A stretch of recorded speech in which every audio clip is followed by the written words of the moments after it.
that he accomplishes here. And we say easily at that time that his baptism then is a sign and token of what he comes to accomplish in this world. Indeed, even in one of the icons, we see the commonality. In this icon,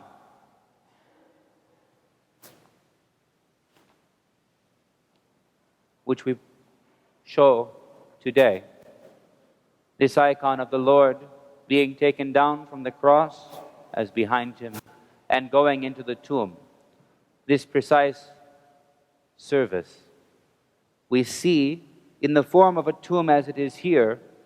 This is not modeled on the tomb in which he was placed. That was a cave. This has every appearance of a font. What we say when we reflect upon the Lord's baptism is that in his baptism, by the sign of immersion in water, we see a prefiguring, a prophecy of his immersion in the brokenness of our nature. It is this immersion which is now complete here. We have commemorated the Lord's passion. We have commemorated his death. But any of you who have buried loved ones know what it is to give them finally into the embrace of the earth. For a priest to hold the body of the Lord represented in iconographic form in the epitafios, the cloth which we place, the feeling, the action is the same. We are giving the remains of our loved one into the embrace of the earth. We are immersing them in the stuff of this world to wait. Sometimes we fear we know not what for. Today, in this moment, the Lord's journey down to plumb the depths of our brokenness is complete. In this moment, we see the Lord go as far as any human being, even to death and burial.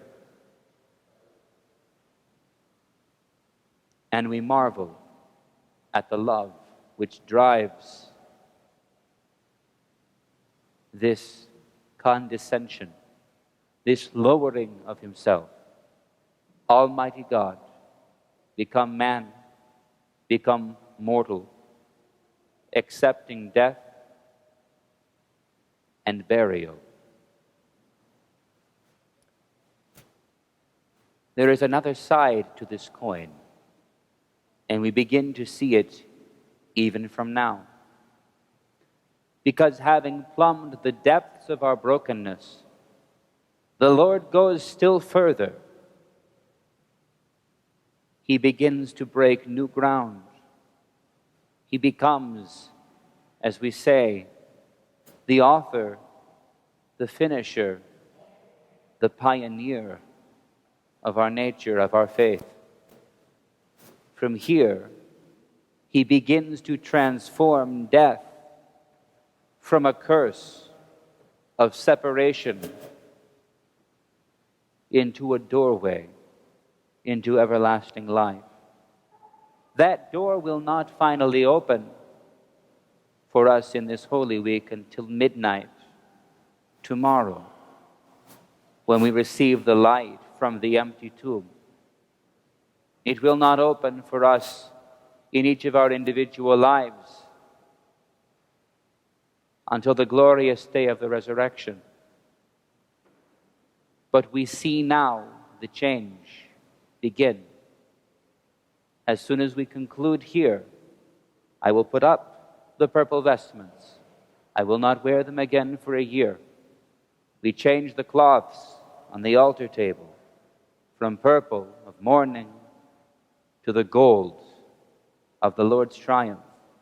We change the hangings from the chandeliers from purple to white in anticipation of the resurrection.